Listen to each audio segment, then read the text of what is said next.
ஒவ்வொரு முறையும் தாவேகாவினுடைய நிகழ்வுகள் நடைபெறும் பொழுது தொண்டர்களுக்கு பல்வேறு வழிமுறைகள் வழங்கப்படுகிறது. இருந்தாலும் தொண்டர்கள் அதனை பின்பற்றுகிறார்களா அப்படின்றது ஒரு கேள்வியாக இருக்கிறது. இந்த நேரத்தில் கரூர் நாமக்கல் தேசிய நெடுஞ்சாலையில் சாலை விதிகளை காற்றில் பறக்கவிட்ட தமிழக வெற்றிக் கழகத்தினர் ஹெல்மெட் அணியாமல் இருசக்கர வாகனத்திலையும் கதவுகளை திறந்துவிட்டு தொங்கியபடி கார்களையுமே ஆபத்தான முறையில் பேரணியாக போயிட்டு இருக்காங்க. அது தொடர்பான அந்த காட்சிகளை இப்ப பார்க்கல.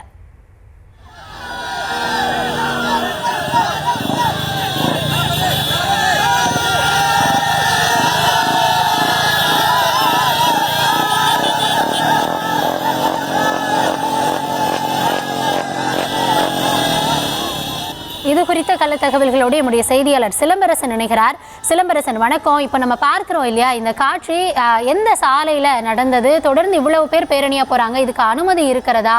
ஹெல்மெட் அணியலை, சாலை விதிகளை ஒழுங்காக அவங்க பின்பற்றலை, இதனால் என்ன நடவடிக்கைகளை அவங்க எதிர்கொள்வாங்க? கள நிலவரம் எப்படி இருக்கு? வணக்கம். நாம் தற்போது பார்த்து கொண்டிருக்க காட்சியானது இந்த நாமக்கல் மாவட்டம் பரமத்தி பகுதி.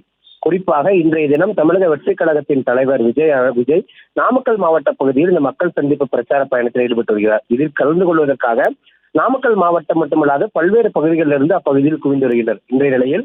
இந்த நிலையில் நாமக்கல் மாவட்டம் பரமத்தி பகுதியிலிருந்து 100க்கும் மேற்பட்ட இருசக்கர வாகனங்கள் மற்றும் இந்த கார்களில் அதிக அளவிலான தொண்டர்கள் இந்த பயணித்து வருகின்றனர். குறிப்பாக இந்த காட்சியானது குறிப்பாக கரூர் நாமக்கல் தேசிய நெடுஞ்சாலை. இந்த சாலையில் அதாவது எந்த ஒரு அனுமதியும் இல்லாமல் சுமார் 100க்கும் மேற்பட்ட வாகனங்களில் தாவேகா தொண்டர்கள் இந்த தேசிய நெடுஞ்சாலையில் ஆக்கிரமித்து குறிப்பாக இந்த அட்ராசிட்டியில் ஈடுபட்டு வருகின்றனர். அதாவது அந்த பல்வேறு விதிமுறைகளை வகுத்த நிலையில் இந்த சாலை விதிகளை எதையும் மதிக்காமல் இந்த தொண்டர்களானது ஒரு வாகனத்தில் 3 பேர் அதே போன்று நின்று கொண்டு அதே போன்று இந்த அந்த கையில் வச்சிருக்கிற கொடி கம்பங்களை வீசியபடி இந்த பயணித்து வருகின்றனர். மேலும் இந்த கார் கதவுகளை திறந்து விட்டபடி இந்த காரில் நடனமாடியும் செல்கின்றனர். இதனால் இந்த போக்குவரத்தானது கடும் பாதிப்பு ஏற்பட்டது. அதே போன்று வாகன ஓட்டிகளுக்கு ஒரு முகம் சுழற்சியை ஏற்படுத்தியது. அதாவது குறிப்பாக தமிழக வெற்றிக் கழகத்தின் சார்பில் அந்த பல்வேறு விதிமுறைகளை கடைபிடிப்போம் என உறுதியளித்து இந்த பல்வேறு பகுதியிலானது இந்த மக்கள் பிரச்சார கூட்டத்திற்கு அனுமதி வாங்கப்பட்டு வருகிறது.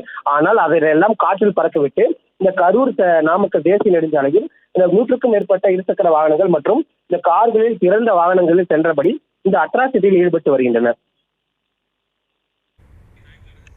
கட்சி தலைமை பிரச்சாரத்தை மேற்கொள்ளும் பொழுது செல்லக்கூடிய தொண்டர்கள் வழிமுறைகளை பின்பற்றி பொது சொத்துக்களுக்கு சேதம் விளைவிக்காமல் செல்ல வேண்டும் அப்படின்னு நீதிமன்றம் வரைக்கும் போய் அறிவுறுத்தல்களை வழங்கியிருக்கக்கூடிய நிலையில தாவேக தொண்டர்கள் நடந்து கொள்ளக்கூடியது களத்தில் இருக்கும் மக்களுக்கு இடையூறாக இருக்கிறது அப்படின்ற தகவலை வழங்கியிருக்கீங்க. தற்போதைய விவரங்களுக்கு நன்றி சிலம்பரசன்.